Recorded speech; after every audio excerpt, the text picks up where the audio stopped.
Des questions après une audition, celle de Christophe Castaner, hier devant les parlementaires, 2h30 pour expliquer et parfois se justifier. Mais les questions demeurent ce matin, parmi lesquelles celle-ci. Comment expliquer qu'un imam fiché S, connaissance du tueur de la préfecture de police, n'ait pas été expulsé alors qu'il devait l'être? Voici ce qu'en a dit hier soir Christophe Castaner. L'imam dont on parle et dont la presse a parlé a été admis en France le 11 décembre 2014. Début 2015, il a fait l'objet d'une OQTF qui n'a pas été exécutée, je ne sais pas pourquoi.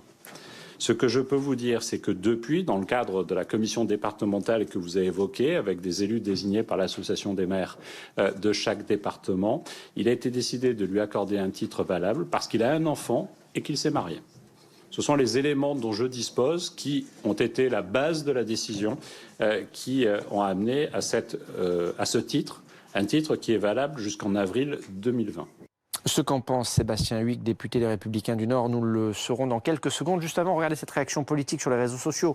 Celle de Marine Le Pen qui réagit donc à ces déclarations. Chaque jour apporte son lot de scandales. On apprend que pour échapper à une expulsion lorsqu'on est prédicateur islamiste, il suffit de se marier. Bonjour Sébastien Huyghe, merci d'être avec nous. Votre réaction aux déclarations hier de Christophe Castaner concernant cet imam?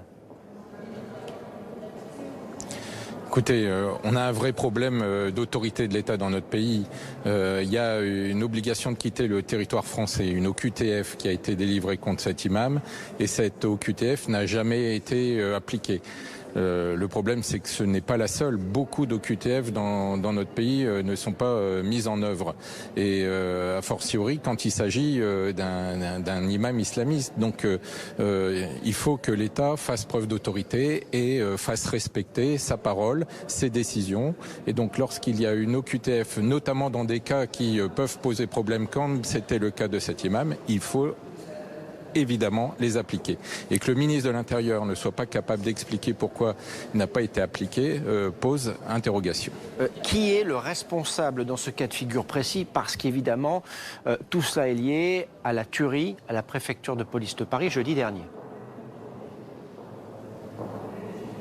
Qui est responsable? Eh bien, c'est les personnalités en charge de faire respecter les décisions de l'État, les décisions de justice, et donc, en l'occurrence, les ministres de l'Intérieur successifs qui n'ont pas été en capacité de faire appliquer cette OQTF. Mais plus largement,